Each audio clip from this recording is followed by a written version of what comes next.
sitting there during the video and saying, okay, God, now what do we do? He says, break it up into 2 sermons. So that's what we're going to do. We're going to have 2 weeks worth of sermons on this Sunday's message. I think it's that important. It's about love. 10 ways, and I have to laugh because I don't know who it was, but somebody laid out all the stuff for the finances, so when they count, it'll all be laid out. And I looked down at it, and it says 10 ways to improve your love. And I thought, wait a minute, that's not the title. It says 10 ways to prove your love. And God said to me, it could be either way. So how many of you need to improve your love towards other people? You don't get frustrated with people, do you? Yes. You do? Well, you know you're the only one here that does that, right? Yeah. Yeah, right. I don't think there's any of us that don't get impatient or frustrated. I catch myself every now and then with a quick retort, knowing that's not what God wants. And so this is one of those sermons. I am not going to preach it because, I know all about this and I have all the answers. I do. His name is Jesus.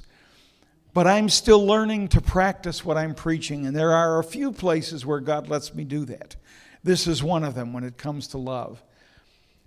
Last week was Valentine's Day, last Friday. And Valentine's Day is a day when you stop to declare your love. It's kind of a fun day. Remember when you were in grade school and your mom sent packages of Valentines and you had to write them out to all the kids in class? How many of you remember that? Those were fun times. For the most part, I didn't get a lot of those, but for people to declare their love, it's easy to declare your love. Anybody can walk up to you, hug you, and say, I love you. You know, they got commercials out now, love you, man. You know, and the guys knuckle each other, love you, man. It's easy to declare your love.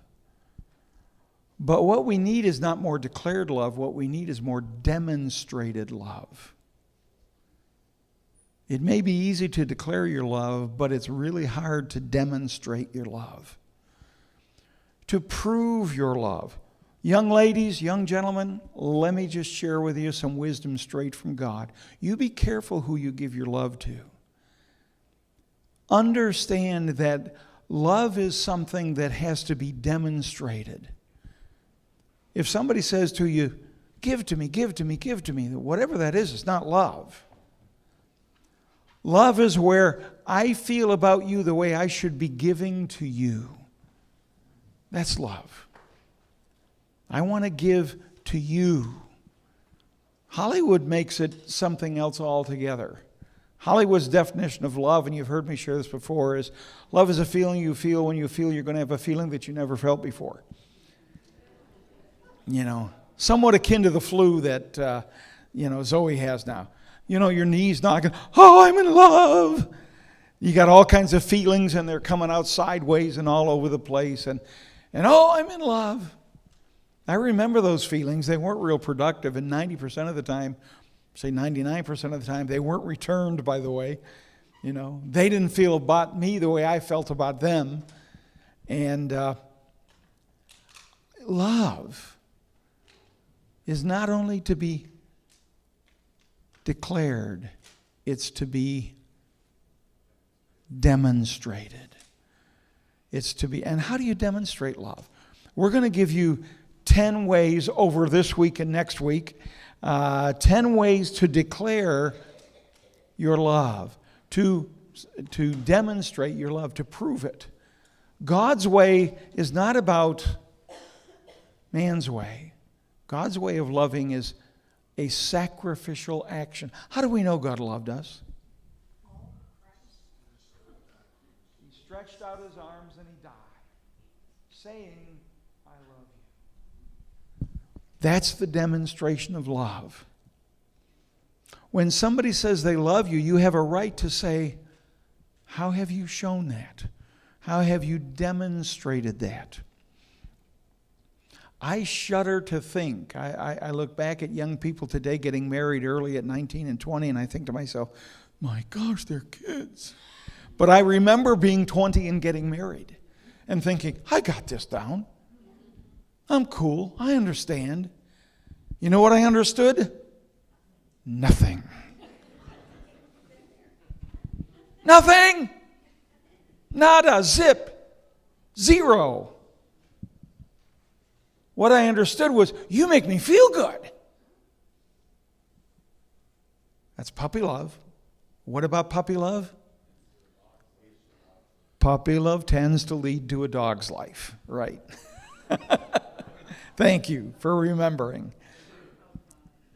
God's love is where, and God's type of love, which is agape love, is where he says, I love you. And then with that declaration follows it up with a demonstration. God said in the Old Testament, I have loved you with an everlasting love. That's a declaration of his love. If you want someone to believe that you love them, then you must demonstrate that love. And let me just read for you. How could we speak on love without just reading? I don't think we have to do anything more but read this passage. How many of you know 1 Corinthians 13? It amazes me that people who are not even born again, they don't attend church, but they know 1 Corinthians 13. They talk about it. 1 Corinthians 13 is God's definition of love. I'm not going to preach it. All I'm going to do is read it and then preach the first half of the sermon, or what little time I have here. 1 Corinthians 13, chapter 1, verse 1. But if I could speak all the languages of the earth and of angels, but didn't love others, I would only be a noisy gong and a clanging cymbal. If I had the gift of prophecy, and if I understood all of God's secret plans, and possessed all knowledge, and if I had such faith that I could move mountains, but I didn't love others, I would be nothing. If I gave everything I have to the poor, and even sacrificed my body, I could boast about it, but if I didn't love others, I would have gained nothing. Love is what? Is patient. Love is patient and kind. I'm reading from the New Living Translation. Love is patient and kind. Love is not jealous or boastful or proud or rude. It does not demand its own way. It is not irritable or touchy. Ooh, man. And it keeps no records of wrong. Whoa. I mean, are you feeling the pins going in? Because I'm feeling the pins going in, you know. The swords going in. It does not rejoice about injustice, but it rejoices whenever the truth wins out.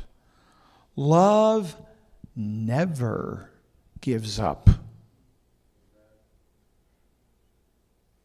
Love never loses faith, is always hopeful, and endures through every circumstance. Prophecy and speaking in an unknown language and special knowledge will become useless. What he's talking about are gifts of the Spirit, words of wisdom, words of knowledge, speaking in tongues, interpretation of tongues. He said, you know what? As important as we think those are, they have no value apart from love, and they will come to an end. Well, what will remain? Love, God, and love. God is love, so God will remain. Now our knowledge is partial and incomplete. And even the gift of prophecy reveals only part of the whole picture. And when the time of perfection comes, these partial things will become useless. You know what? Preaching will be useless in eternity. No point. The saved are saved. You say, well, you're going to be out of a job, preach. No. I'm going to rule and reign with God, and so are you. He goes on to say, when I was a child, I spoke and thought and reasoned as a child does. But when I grew up, I put away childish things. Now we see things imperfectly, like puzzling reflections in a mirror. But then we will see everything with perfect clarity. That is when Christ comes. All that we know now is partial and incomplete. But then I will know everything completely, just as God knows me completely. 3 things will last forever: faith, hope. Hope. Don't give up your hope. That's a whole other sermon, but I just feel to stop there. Don't give up your hope. Faith, hope, and love. But the greatest of these is material possessions. What? Oh, I just snuck that in there to see if you were still awake. The greatest of these is what? Love. Love, love, love. Just go just a little bit further here. There are 10, we'll maybe cover 2 of them today. 10 ways to prove your love. Remember again, having said you love somebody means nothing. Sorry, but it means nothing. Proving your love for them is a whole different ball of wax. That's what God did for us, and that's what God wants us to do for one another, to prove our love. And we're all still learning, aren't we? You're not alone. Number 1. The one thing in marriage counseling that I hear more than anything else is, he won't listen to me. When I go to say something, he keeps interrupting me. He won't let me just say it. Listen. Listen without interrupting. Listening is a lost art. Do you know listening may be the greatest strength in a strong marriage? Just the ability to listen. I'm very kind in counseling, but I've been known to interrupt husbands, there's that word, and say to them, would you please shut up and let her talk? Let her get it out. Just let her say it. You don't have to defend it. You don't have to respond to it. Just let her say it. The world is going to come to an end if she just says it. If he just says it. James chapter 1, verse 19. Everyone should be quick to... You ever, like me, just flip these? Everyone should be quick to listen, and slow to speak, and slow to... slow to anger. Listen. When we listen, how many of you like me have done this? You listen, you're waiting for those trigger words, and the minute you hear those trigger words, you don't hear another thing. And already in your mind, you're beginning your response and your retort, and they're not even done speaking. Am I the only one who's done that? Okay. All right. Wow. Listening means from the time they open their mouth to the time they close it and say, there, I've said it. That's listening. You're not forming an opinion about what they said. You're not forming an opinion. You're not building your defense. You're just listening for what's in their heart. Do you know when you pray and when I pray, we're very careful as to what we say in prayer. I'm careful to word my prayers in a biblical format because I know God says He'll bless His word. He didn't say He'd bless my word. He said He'd bless His word. And so I try to pray prayers that are His word.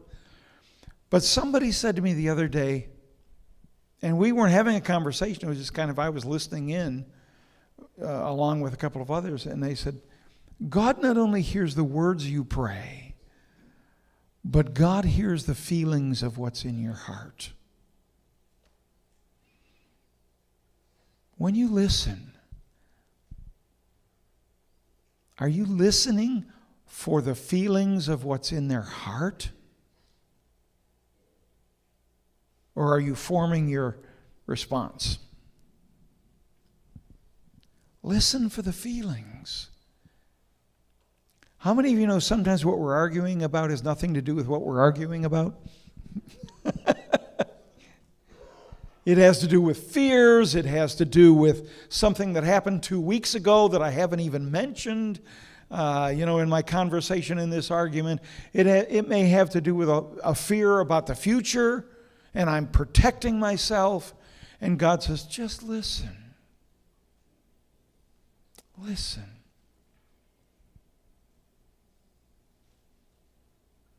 Are we getting it? Listen. For the anger of a man does not bring about the righteousness of God. Whew. Am I the only one who can get angry?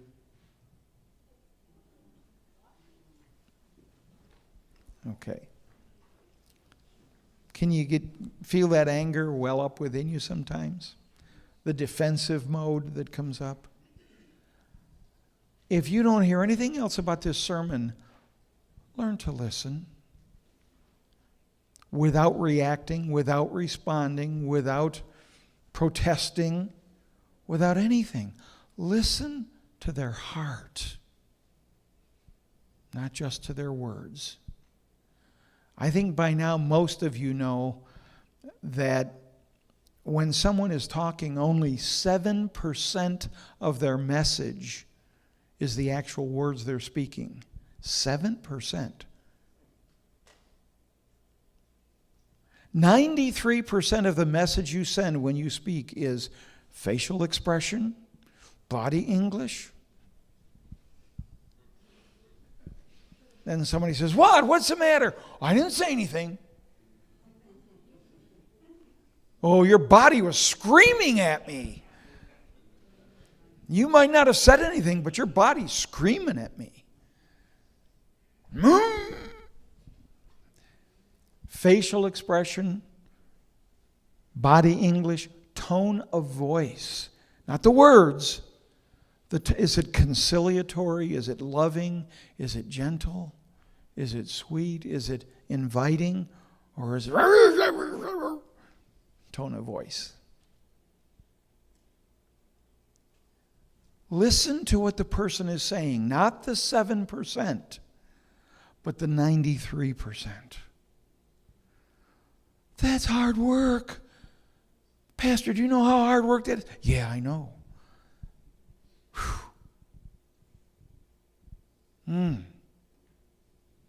Why are we hitting this? Because that's love. That's God's style of love. Decades ago, there was a wonderful gospel hymn that simply said, "He looked beyond my faults and saw my needs." We want to argue with God. We want to blame God. Barbara and I were talking about that earlier today. Why is it we want to blame God? And He's perfect.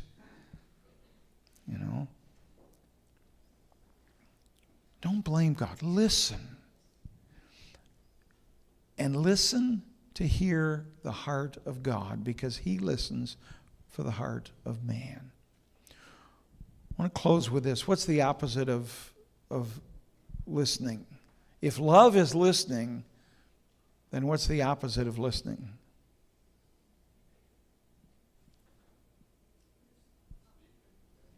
What's that? Interrupting? Interrupting? Speaking may be part of the interrupting? Fear. Perfect love casts out all fear and their opposites. Yeah. You preach it. I'll turn the pages.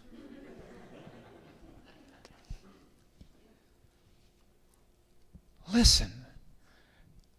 We've already shared with you the opposite of listening. It's formulating your response. Letting your emotions run free. No. Listen means you're just measuring what's coming. And you're listening not for the 7% of the words, you're listening for the 93% of the heart. If we could just learn to do that, never mind the other 9, if we could just learn to listen with the heart before we formulate an opinion or a response, how much better our relationships would go. Does that make sense?